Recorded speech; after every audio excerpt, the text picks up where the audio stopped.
Welcome back to my channel. അപ്പോൾ നമുക്കിന്നൊരു egg glass കേക്കിൻ്റെ റെസിപ്പി നോക്കാം. അതിനായിട്ട് 1 കപ്പ് മൈദ, കുറച്ച് ബേക്കിംഗ് സോഡ, ബേക്കിംഗ് പൗഡർ, പിന്നെ 3/4 കപ്പിനത്ര പഞ്ചസാര പൊടിച്ചത് ചേർത്തിട്ട് നല്ലോണം മിക്സാക്കി കൊടുക്കുന്നുണ്ട്. പിന്നെ അതിലേക്ക് കട്ട തൈരാണ് ഒഴിച്ച് കൊടുക്കുന്നത്. പുളിയില്ലാത്ത കട്ട തൈര് ഒഴിച്ച് കൊടുത്താൽ നല്ല ടേസ്റ്റ് ഉണ്ടാവും. അപ്പോൾ ഇത് നമുക്ക് കുട്ടികൾക്ക് സ്കൂളിൽ സ്നാക്സ് ആയിട്ടെല്ലാം വെച്ച് കൊടുക്കാൻ പറ്റിയ ഒരു സൂപ്പറായിട്ടുള്ള ഒരു കേക്കാണ്.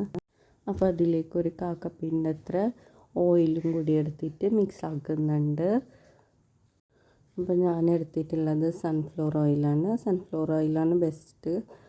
നല്ല സ്മൂത്തി ടെക്സ്ചറിൽ കിട്ടും. നമുക്ക് ഗീ ഉണ്ടെങ്കിൽ ഗീ ഒഴിച്ച് കൊടുക്കാവുന്നതാണ്. ഇല്ല ബട്ടർ ഇട്ട് കൊടുത്താൽ നല്ല ടേസ്റ്റാണ്.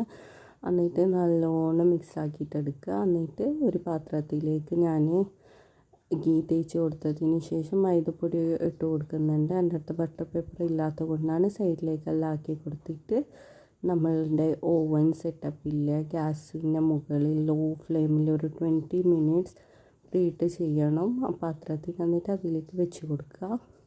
അപ്പം നല്ല ടേസ്റ്റിയും ഹെൽത്തി ആയിട്ടുള്ള പെർലൻ നമ്മൾ ഉണ്ടാക്കിയ കേക്ക് നല്ല സൂപ്പർ ടേസ്റ്റിയാണ്. എഗ്ഗില്ലാതെ ഉണ്ടാക്കാൻ പറ്റിയൊരു കേക്കാണ്. അപ്പോൾ എല്ലാവരും ട്രൈ ചെയ്ത് നോക്കുക. എന്നിട്ട് ഫീഡ്ബാക്ക് അറിയിക്കുക. ഒരു 20 മിനിറ്റ്സിന് ബേക്ക് ആക്കിയിട്ടുണ്ട്. അപ്പോൾ അതൊക്കെ നല്ല ടേസ്റ്റായിട്ട് കിട്ടിയിട്ടുണ്ടായിന്. അപ്പോൾ എല്ലാവരും ഉണ്ടാക്കി നോക്കിയിട്ട് ഫീഡ്ബാക്ക് അറിയിക്കുക. ഇഷ്ടപ്പെട്ടിട്ടുണ്ടെങ്കിൽ ലൈക്കും ഷെയറും സബ്സ്ക്രൈബും ചെയ്യുക. അപ്പോൾ ഓക്കെ, ബൈ.